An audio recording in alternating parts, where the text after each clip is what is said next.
Segundo mês consecutivo que teve uma queda nos preços, em 13 das 17 capitais observadas.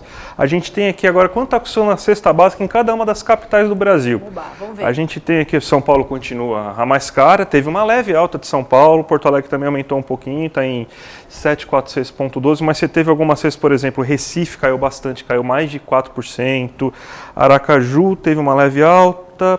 Você tem Belo Horizonte que está com um acumulado no ano, ou seja, somente no ano de 2023, Belo Horizonte teve uma queda já de 6% do valor da cesta básica desse primeiro trimestre. Então a gente está tendo uma queda no preço dos alimentos, a gente viu inclusive isso, né, no IPCA, né? Então o IPCA mostrou uma queda no preço dos alimentos. E quando a gente vê a cesta básica, que é o básico que o trabalhador consome, né?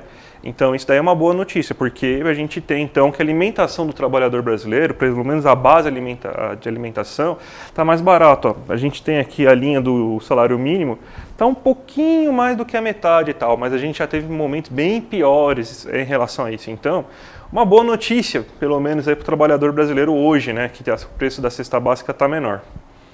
E a gente tem mais uma notícia que você vai trazer hoje. Vamos falar do homem de novo, né, gente? Roberto Campos Neto voltou a falar que a queda na taxa de juros não está nem no radar nesse momento, né? Explica pra gente. Exatamente. O nosso querido Bob Fields, ele falou que a taxa Selic é como se fosse um antibiótico, que você não pode reduzir ela assim, ela tem que matar todos os efeitos da inflação antes de você começar a reduzir ela. Doutor né? Campos Neto, né? Hã? Doutor Campos Neto. Doutor Campos Neto, nosso querido Bob Fields Neto, né?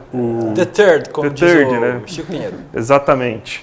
Mas eu vou falar uma coisa para o Campos Neto aqui então. Você está tratando então a inflação com antibiótico, só que na verdade a gente está tratando gripe. Então você está matando o paciente com um monte de antibiótico, não está dando efeito nenhum isso só vai deixar o paciente mais precarizado, o paciente mais deficitado e está fazendo um tratamento errado. Então o que você está fazendo? Está enfiando antibiótico numa inflação, ou seja, numa inflação que não é de demanda, ou seja, você está tratando inflação de demanda com remédio para tratar inflação de demanda, mas inflação não é de demanda, inflação é de custo, então ele está fazendo um tratamento errado.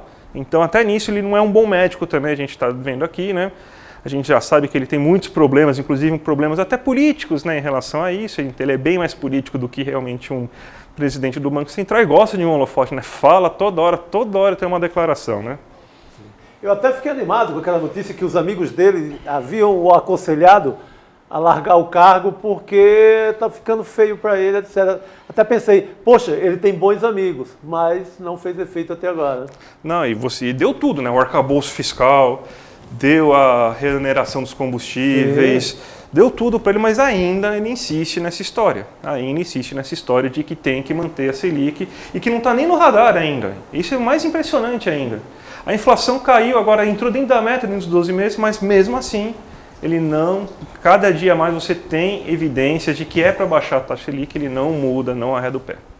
É um verdadeiro líder da oposição. Boa. Dentro do governo. Boa. Total. Tá bem, então, doutor André. Muito obrigada pelas suas análises. Amanhã tem mais. Boa quinta-feira para você. Obrigado. Amanhã tem mais, gente. Um abraço, até mais. Abraço. Lembrando para vocês aí de casa, então, que as análises do André e da Débora Maganha também vocês acompanham no icleconomia.com.br.